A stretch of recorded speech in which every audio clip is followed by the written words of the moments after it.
anaitwa Benjamin Kirby. Alipokuwa mwanafunzi yeye Uingereza, alikuja hapa kufanya utafiti wake PhD, na ndio aliletwa rafiki mwingine anaitwa Kheri. Basi ndio tukawa tumefahamiana, na Benjamin kaja hapa anasema Kiswahili, na wenzetu hao wanapofanya utafiti wanajiingiza ndani, wanakuwa kama sisi.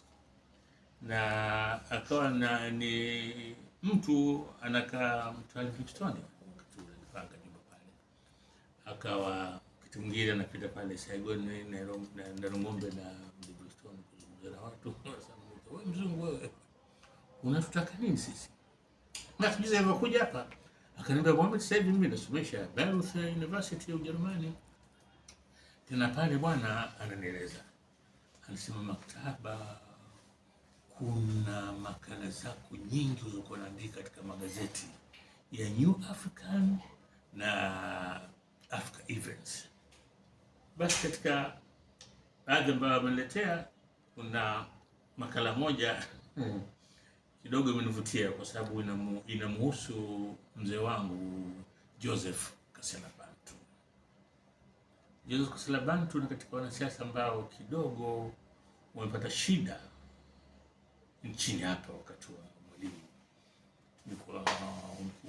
Mwalimu alikuwa zamani ndio amekuja Dar es Salaam, mtu akimjua hapa alikuwa ni Kasela Bantu. Kasela Bantu akikaa kule Wireless Temeke, zile nyumba ndogo ndogo zile za zitakota zile zilikuwa kwenye ile hapa Magomeni kota zimevunjwa kama zile kunakaa.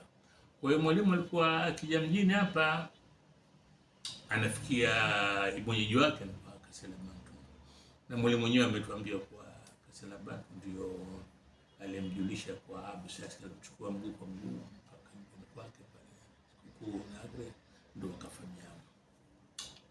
Sasa Kasela Bantu kwa mmoja wa viongozi wa taa, na vile vile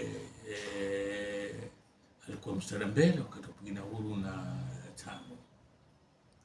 Lakini nashangaa kwa nini Kasela Bantu hakuandika kumbukumbu zake, sijui kwa nini.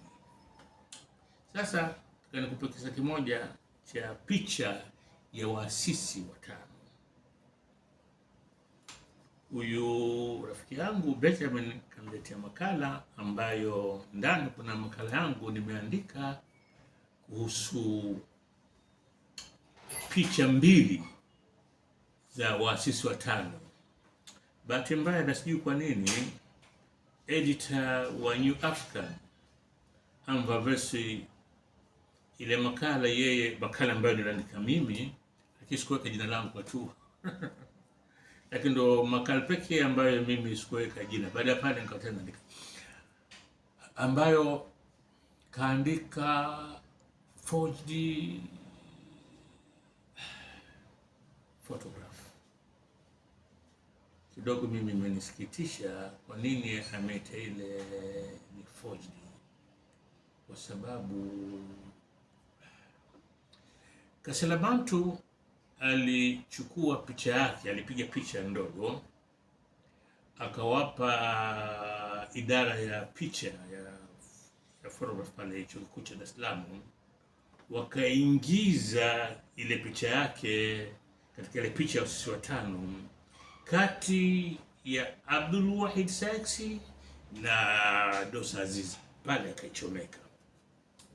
Sasa chanzo chake ni kuwa aliandika makala yeye Kasela Bantu katika New African, na editor kaichapa. Kasela Bantu akawa analalamika kwa nini historia ya tano hawataji watu ambao walipigania uhuru hilo, na akaenda mbele akasema kuwa yeye kaisaidia sana taa na tano, wakati mwingine akitoa pesa kununua stempu za kupeleka barua, vitu kama hivi.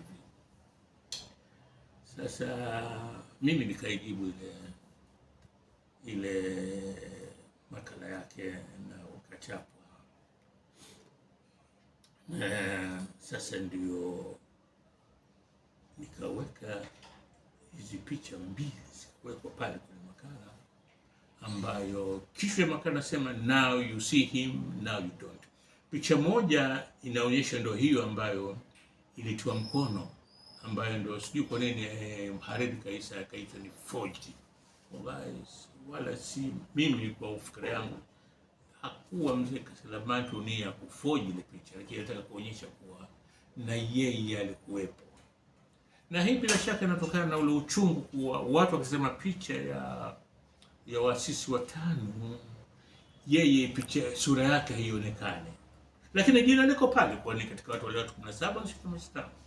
Sasa Hariri akaweka picha ile now you see him, alafu pembeni akaweka picha nyingine now you don't, akakele picha ambayo ni ndio ya asili original, ambayo yeye hayumo. Watu watatu kwenye ile picha, watu watano wapo. Ali Classics hayupo, Tewa yupo, na Joseph Kasela Bantu hawapo. Na hawa wamejitoa katika kupiga picha ile kwa sababu hawa walikuwa wafanyakazi wa serikali, na kama ile picha itaonekana hawa wana chama cha siasa cha tano, utapata matatizo na bila shaka watafukuza kazi. Sasa Kasela Bantu, nimekaa hapa natazama kala la rafiki yangu Benjamin, nikakumbuka msukosuko alipata Kasela Bantu. Kasela Bantu yeye alishtakiwa kwa kusababisha mauaji kule Nzega, ambapo alikuwa ndio mbunge. Kulikuwa na wizi wa mifugo. Afuna kwenye mkutano mmoja akasema hao kama nasema tu imemtoka, hao uliwa watu kama hao. Sasa akatokea mauaji. Kasela Bantu akachukuliwa kama yeye amesababisha mauaji, akamatwa na ile kesi ikienda mahakamani. Sisi tulikuwa wadogo, ile kesi wakati ule iko mahakamani. Na kulikuwa na drama make jaji alikuwa George Zule. Na Kasela Bantu wakati mwingine alikuwa anasema maneno makali kama vile ya serikali. Akapata kusema mimi nimeshiriki katika kuandika katiba ya tano, vitu kama hivyo. Inakuonyesha ni kiasi gani maana historia ya tano ilivyokuwa na mashamra na ilivyopata msukosuko. Lakini kuna nyaraka katika nyaraka za sayansi yumo ndani mwa Kasela Bantu, na yumo anaandikwa habari zake na mtu mmoja anaitwa Hugh Tracy. Hugh Tracy yeye huyu ni Mwingereza lakini akiishi Zimbabwe, na umaarufu wake ni kwa huyu bwana amerekodi muziki mwingi Afrika hii, na yeye ndio alimvumbua, tukitumia lile neno kumvumbua, Mwenda Jean Bosco. Alikuwa mwanamuziki mkubwa wa Kongo. Alimkuta mtaani tu anapiga gita, akamwambia wewe, mimi nimekuja na camp na niko nimeweka kambi hapa na watafuta wanamuziki, anatafuta vipaji na rekodi. Na Mwenda Jean Bosco alikwenda pale akapiga rekodi yake ya kwanza mbele ya Yesu na akarekodi. Ile rekodi inaitwa Masanga, ni rekodi maarufu, mtakokeni mtaisikia. Sasa Hugh Tracy akawa ana uhusiano na Sauti ya Dar es Salaam. Sasa Hugh Tracy akapata matatizo na Kasela Bantu, sijui wamegomviwa nini, lakini akaandika barua hii ambayo ndio ipo katika akasema huyu hata huko South Africa, maana aliwahi kufanya kazi Kasela Bantu South Africa, huyu hapendi wazungu, huyu ni mtu wa matatizo sana. Sasa nimekaa hapa nikawa nasema huyu mzee wangu maskini Kasela Bantu ana bahati mbaya.